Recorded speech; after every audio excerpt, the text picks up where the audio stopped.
circumstances. And George Fawcett wrote in Clear Intent, when confronting UFO occupants, bone-rattling fear and blind panic become the order of the day. I say that just so that you can understand that some of Dr. Reed's actions may not, at the time of the encounter, seem reasonable or rational, but something seems to take over when there's contact. I'd like to take a second and review some of the physical evidence that Dan had talked about. There was an analysis of the entity's blood and tissue. Blood and tissue samples were taken.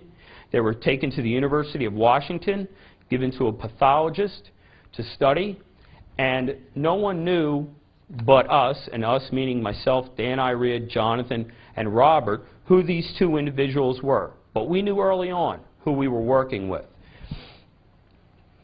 I had an opportunity to speak with one of them during this initial process, where they were doing the initial analysis. It had some beginning reports, but it wasn't complete. And the way he explained it to me was that the blood and tissue analysis seemed to suggest that the creature was some sort of human, or some sort of human genomic and reptilian genomic. It had 46 chromosomes, the majority being human, but then the others that we can most closely find as dolphins or sea turtles, something in the reptilian arena. His video and his films, the slides, the actual photographs, the negatives have been analyzed.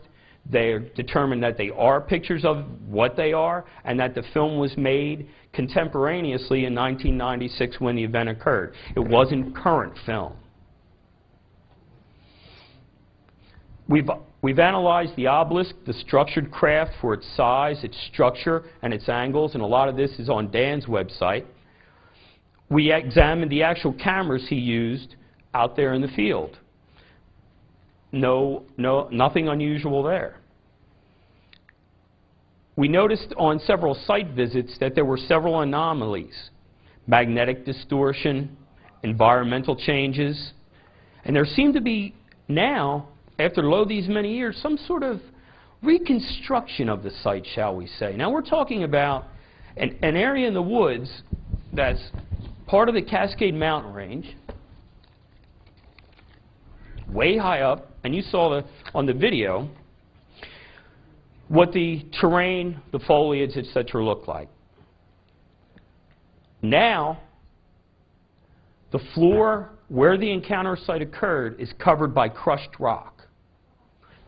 Crushed rock. If you go 50 yards to either side, no crushed rock. Right where the encounter occurred, floor of the forest is all crushed rock. And this is out of the way. I mean, you really have to drive a while through the mountains, and then you come upon it, and it's sort of there it is. Out in the middle of nowhere. There are no houses. There are no buildings. There are no people. But someone has erected fiber optic cables all along the perimeter of the encounter site. On the road going up and driving away, it says, "Do not dig. Fiber optic cables installed."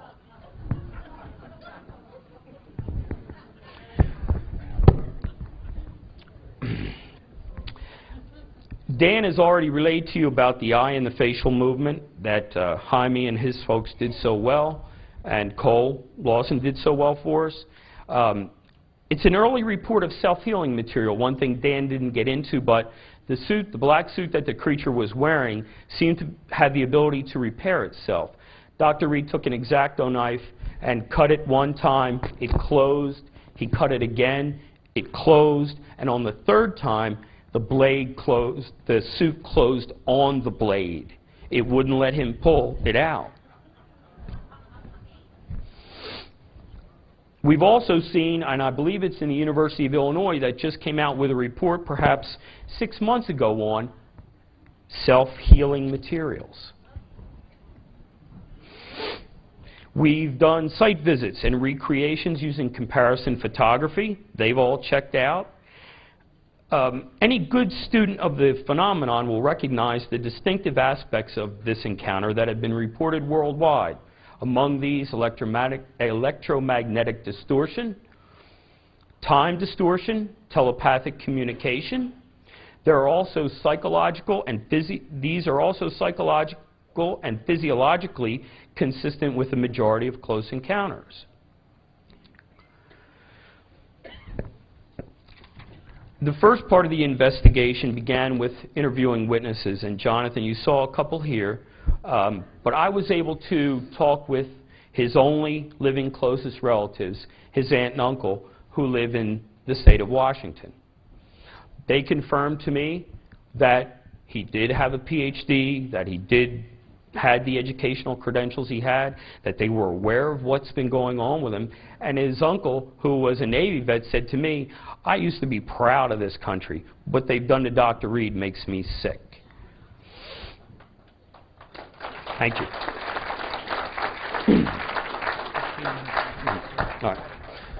All right, I know we're running short on time, but I'll give you a couple little snippets other than that of the people I talked to. I spoke to a professor, and let me back up a second. These interviews were conducted in these people's homes. I wanted to see the settings in which they lived.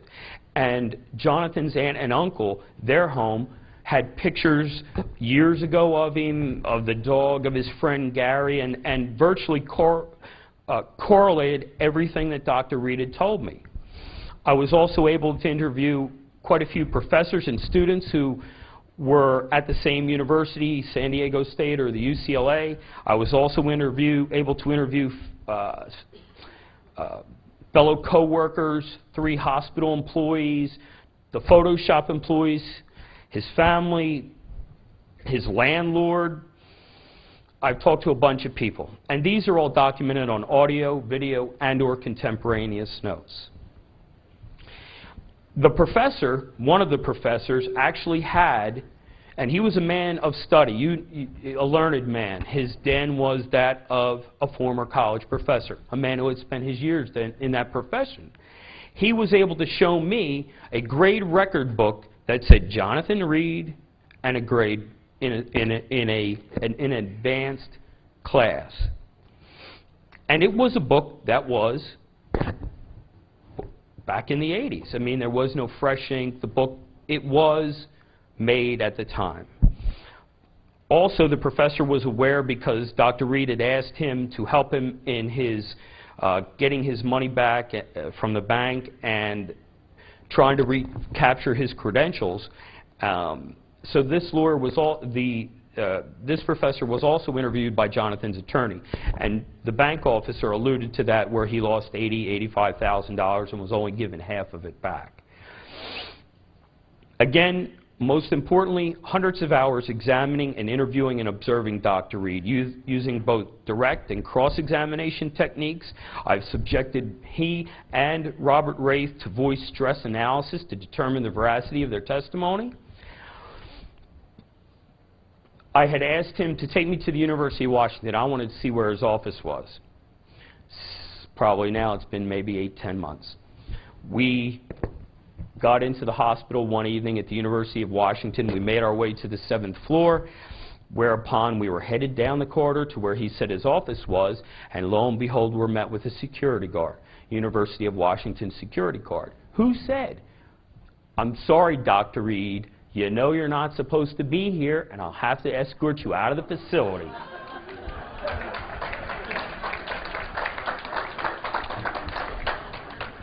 Thank you. It's the little things like that that make me a believer in this case. That's what I talk about, developing a mosaic. But I know we're short on time, and I want to share one more thing with you that was probably the most amazing experience that I've ever had. During this time frame, about maybe a year ago, a little bit more, Dr. Reed asked me to meet him somewhere far away from my home. I did that. I didn't know why. He wasn't forthcoming about why. Just asked me to meet him as part of the investigation. I did. We went to a hotel, Jonathan and I, where we went upstairs into this nicely appointed room, big conference table in it.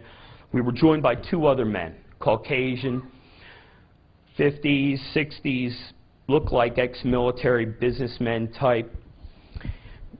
We all sat at the table, and I'll do this real quickly. We all sat at the table. One of the men pulled out from his jacket something that was wrapped in a blue cloth.